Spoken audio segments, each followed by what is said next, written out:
श्री कृष्ण गोविंद हरे मुरारे, हे नाथ नारायण वासुदेव। राधे राधे दोस्तों, सरिता ज्ञान गंगा में आप सभी का स्वागत है। आइए हम पुरुषोत्तम भगवान श्री कृष्ण के चरणों में प्रणाम करते हुए पुरुषोत्तम मास महात्म्य की कथा को श्रवण करें।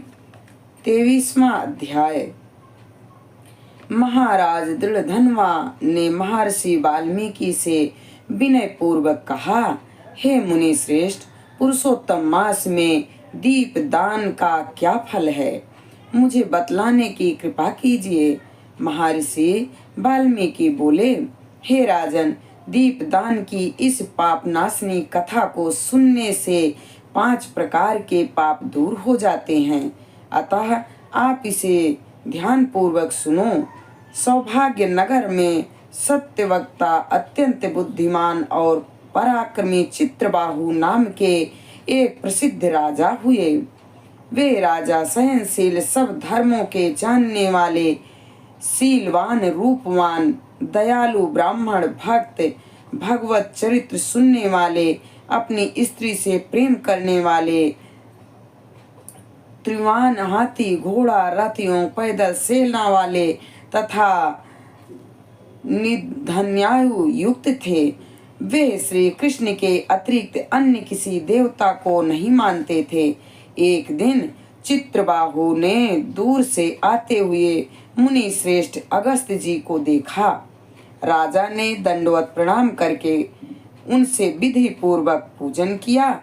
महर्षि अगस्त जी को पूरी श्रद्धा और प्रेम सहित आसन पर बैठाने और पूजन करने के पश्चात राजा चित्रबाहु विनय पूर्वक महर्षि अगस्त जी से बोले, हे मुनि श्रेष्ठ, आज मेरा जन्म, जीवन, राज्य और महल आदि सब धन्य हुए, जो श्री कृष्ण के सच्चे सेवक आप मेरे यहाँ पधारे हैं।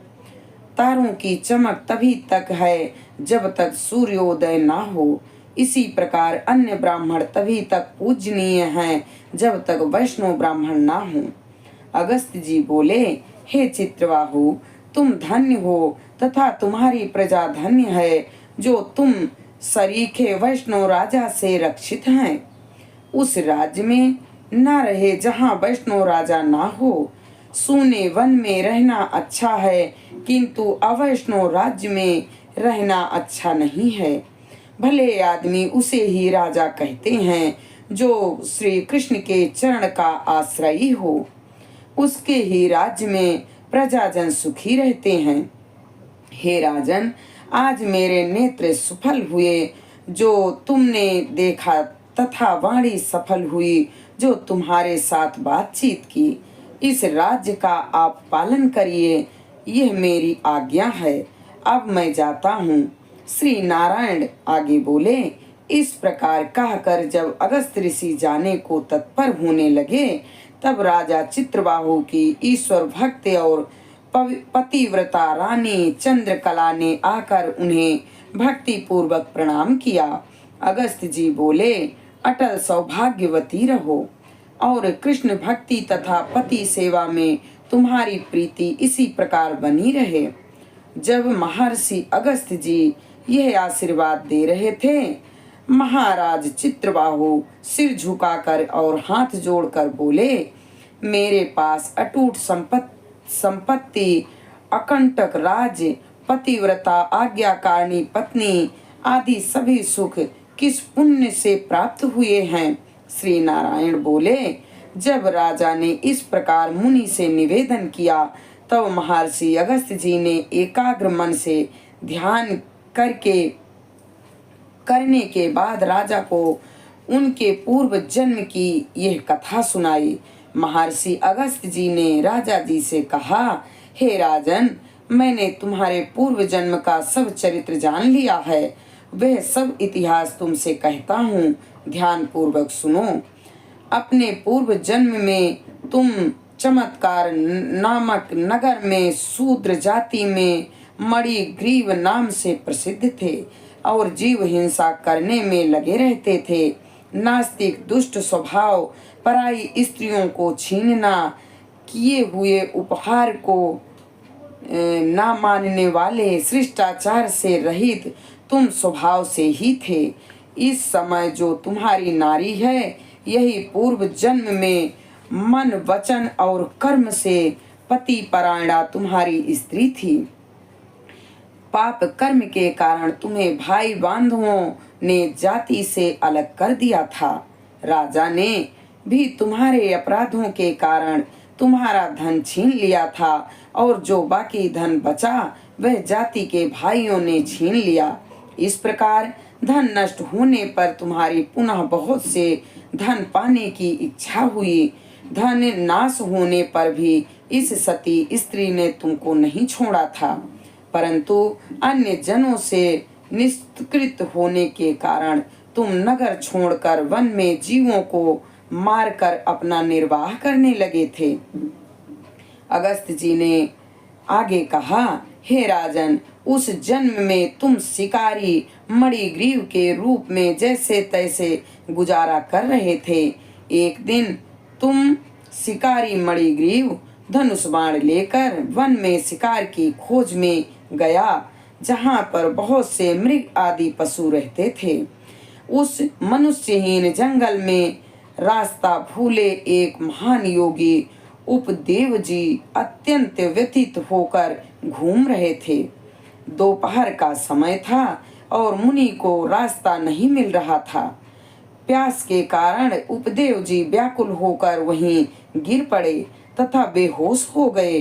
उनकी अवस्था मरणासन्न हो चुकी थी। हे राजन, उसी समय तुम वहां पहुँचे। रास्ता भूले बेहोश उन ब्राह्मण को देखकर तुम्हें दया आ गई। उन्हें उठाकर तुम अपने स्थान पर ले आए। तुम और तुम्हारी पत्नी ने उसकी बहुत सेवा की। थोड़ी देर बाद उपदेव जी होश में आ गए और बड़ा आश्चर्य करने लगे कि मैं तो वन में था, यहाँ कौन लाया। श्री नारायण आगे बोले, हे नारद, तब मणिग्रीव उपदेव जी से कहा, महाराज, आप घबराएं नहीं। यहाँ कमलनियों से भरा सुंदर और स्वच्छ शीतल जल से भरा तालाब है।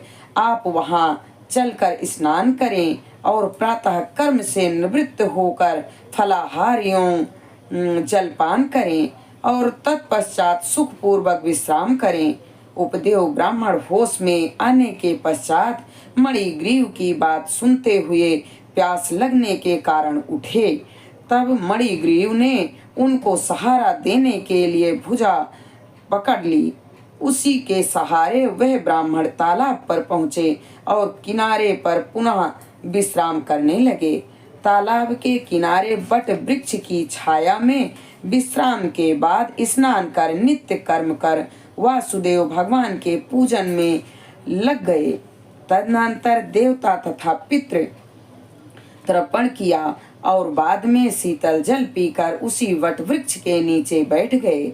आगे की कथा सुनाते हुए अगस्त जी ने राजा चित्रवाहु से कहा, हे राजन, तब स्त्री के साथ मणिग्रीव ने आकर मुनि उपदेव जी को प्रणाम किया।